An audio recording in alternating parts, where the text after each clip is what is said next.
18. novembrī Latvijas valstī 107 gadi. 100 izcili Latvijas cilvēki mums stāsta, kas viņiem ir Latvija. Šodien mans saruna biedrs Juris Liepnieks, filozofs, domātājs, politikas veidotājs un izcils publicists. Kas tev ir Latvija? Nu, Latvija ir dzimtene, un ar dzimteni ir tā, ka dzimtene tāpēc, ka vecākus neizvēlas. Un Latvijā, jā, un dzimtene neizvēlas, vecākus neizvēlas, brāļus un māsas neizvēlas. Un es saprotu, ka ir svētku noskaņojums un tā, bet es arī negribētu, un es saprotu, ka nav arī pieņemts runāt slikti par savu ģimeni, un nav pieņemts runāt slikti par savu dzimteni. Bet ja mēs esam atklāti un ja mēs gribam nopietni pareflektēt, un ja tu vaicāji, un ja man ir bišķi par to jāpadomā, tad man ir jāsaka, ka manas attiecības ar dzimteni ir mazliet tā kā toksiskā ģimene. Es, protams, mīlu savu māti Latviju un tā tālāk, bet ja es atskatos uz savu personīgo pieredzi šī ģimenē, tad tur ir bijis arī ārkārtīgi daudz, kas raksturo ārkārtīgi toksiskas attiecības. Es esmu piedzīvojis šī ģimenē gan mēģinājumus sevi gan izvarot, gan salauzt mugurkaulu, gan vecākie brāļi ir centušies mani visu laiku piekaut un vēl kaut ko.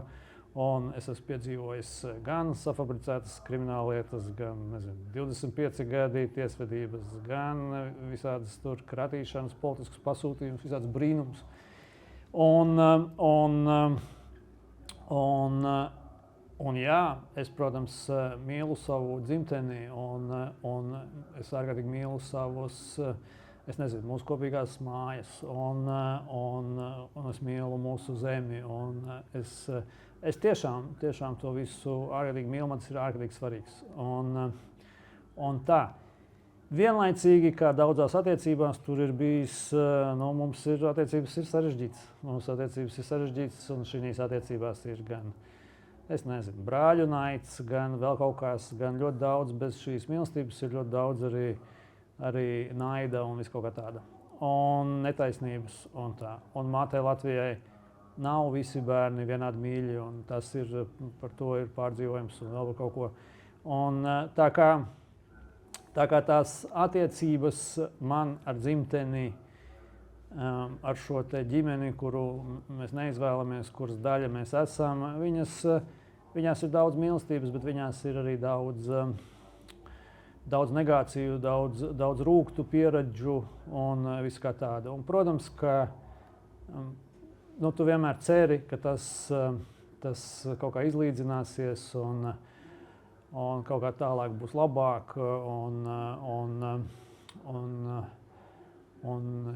jā, bet arī ļoti bieži, protams, ka tu domā, kā es domāju, daudzi no mums ik pa brīdim domā, bet varbūt arī man vajag kaut kādu pauzi no šīs, mums vajag padzīvot atsevišķi varbūt kādu laiku, un varbūt, ka es gribu doties kaut kur prom no savas ģimenes, un es negribu šito vairāk. Un tā. Kā mēs zinām, 100,000 latviešu arī ir izdarījuši. Un tā. Tā kā tas ir, bet tad atkal atgriežas daudzi, jo atkal, tā ir tava ģimene, tā ir tava dzimtene, kur tu aizbēgsi no tā, tu nekur nevar aizbēgt, tā ir daļa tevis. Un varbūt arī, ka tā bēgšana nav pareiza un tā, sarežģīti.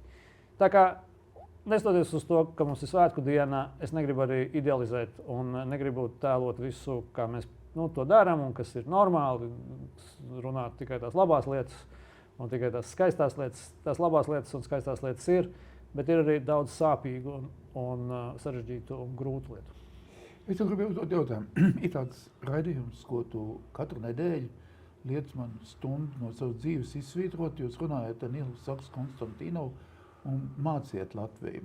Jo jums ir neticami daudz abiem diviem ļoti interesanti viedokļi, kas ir balstīti uz literatūras zināšanām, uz filozofijas zināšanām, vēstures zināšanām, pat psiholoģijas zināšanām, kas vairāk ir Nilam, protams. Un vai ar to var padarīt Latviju labāku? Pirmkārt, mēs nevienu negribam mācīt kaut ko tādu, bet mēs to iesākām, ja mums pašiem interesanti, un tā ideja ir tā, ka īstenībā ir tikai daži veidi, kā mēs varam cerēt, kā padarīt Latvijā dzīvi labāku. Un viens no veidiem, kā padarīt Latvijā dzīvi mums visiem labāku, ir publiskās debates kvalitātes celšana. Jo kompetentāk, intelektuālāk, profesionālāk, jo vairāk uz zināšanās balstīt mēs runāsim par kaut kādām lietām, kas notiek Latvijā, jo vairāk mūsu tā darīs visi kopā, publiski, kolektīvi, jo vairāk mēs par to domāsim, labākā līmenī, jo tas atspoguļosies mūsu dzīves kvalitātē, visu lietu kvalitātē, politikas kvalitātē, publiskās pārvaldības, ierēdniecības, visās lietās mums ir svarīgi gudrāki lēmumi. Gudrāki lēmumi rodas no gudrākām sarunām par šiem potenciāliem lēmumiem.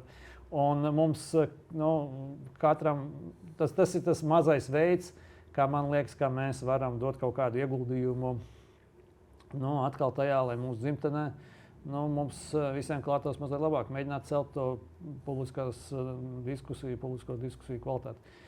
Un tā. Es ļoti priecājos, un vienīgais iemesls, kāpēc mēs to turpinām darīt, ir tas, ka mēs satiekam cilvēkus uz ielas, kuri saka, mēs tur skatījāmies, ļoti interesanti, un turpiniet darīt tālāk, un tad liekas, ka cilvēkiem arī ir tā sajūta, ka viņi grib vienkārši piedalīties gudrākā sarunā par mūsu dzimteni. Jā, tas ir tas mazumiņš, ko mēs varbūt varam darīt. Patiesībā jūs pienesiet daudz plašāku stāstu nekā par dzimteni. Jūs pienesiet lielo filozofisko, dvēsmu. Cik tev daudz jāgatavojas, lai tu veidotu šādas raidījumus? Tas ir, mums nevaram atļauties tam īpaši gatavoties vai kaut ko tādu, jo mums ir pavisam citi darbi un dzīves un tā, un šis nav mums, tas ir, kā lai saka, tāds sānis, blakus, tāda lietiņa mums ir ikdienā jādara, citas lietas mēs nevaram gatavoties. Un tāpēc arī tas formāts ir ļoti brīvs un tāds, kas likās. Mēs arī negribam pārsniegt to stundu, tāpēc mēs arī tikai varam pieskarties kaut kādām lietām, kas likās interesanti. Nevaram iet kaut kā sistemātiski tur cauri, kas tieši viss notika tā kaut kādā ziņu raidījumā. Un tā, nē, tas ir tīri tāds. Un pēdējo jautājumu tev. Kā tev ar tavu literāro rosību? Vai tev ir atkal kāds labs plāns? Jā, tie visi ir tie grūtie, sāpīgie jautājumi. Tas ir vēl viens, diemžēl, kas ir tikai iespējams kā blakus darbs un hobijs un brīvā laikā, un tā, jo ir tik daudz citu darbu, un tāpēc viss ir tik lēni, bet jā, es rakstu un būs un tā.